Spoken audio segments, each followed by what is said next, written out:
Hi there, my name is Nick Gravagne, most of you know me, and have I got a class for you?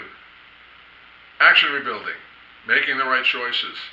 Think about it, you want your rebuilt action to regulate correctly, and you also don't want the touch to be too heavy or too light.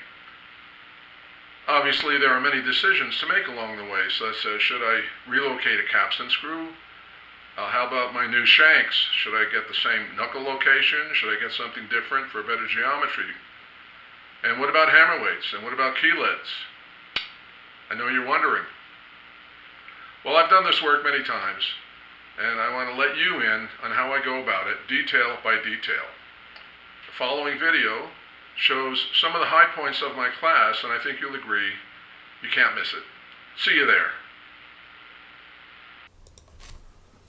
We start out by looking at the action teardown and working with a handful of original parts. These samples are regulated, so we know what the original equipment looked like and how it worked.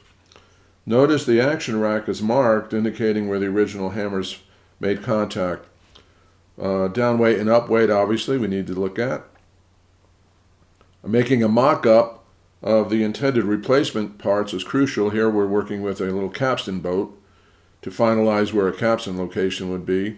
Measuring parts, obviously, so they can be entered into a program. And here's a screenshot of the action program you're going to receive. Here a straight capstan is replacing the original angled capstan.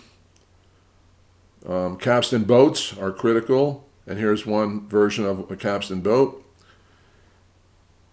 Replaced capstan. Sometimes modifying a whip and heel, as you see, is the only way to go. Having a look here at the magic line, how that fits in. Drilling out the old capstan holes and getting ready for new capstans. And this is cool, a power drive system that Pianotech sells that will power drive in your capstans. That's pretty slick. The job isn't done until you do weigh off, and here we have a simple method of affecting that very important aspect of the job. Drilling out leads, usually when the action ratio is made better, leads need to be removed from the key, and so we can drill them out or parts of them accordingly, and you can see that's very easily done with a Forstner bit. Very cool. It looks nice. Sometimes you need to pop out an entire lead and replace that with wood plugs. We get our wood plugs from Pianotech. They fit very nicely into the hole. As you can see, it's just a press fit by hand, and in it goes. Then, of course, you have glue squeeze on the other side, which is easily cleaned up with a damp rag. You set them aside to dry. Now, trimming them, this is the best way to do that with a bit that's just a little bit larger in diameter. And just take off the excess and make it flush with the side of the key, and you're done. You might want to sand a little bit.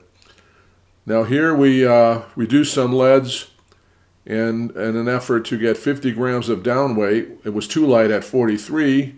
Now we're at 50, and yay, success. Now you don't want to miss this class. You know what they say, be there or be, well, somewhere else, I guess. You know, it's a big venue. I guess you'd be somewhere out there, maybe having a late breakfast, or you're in a meeting, and I don't know.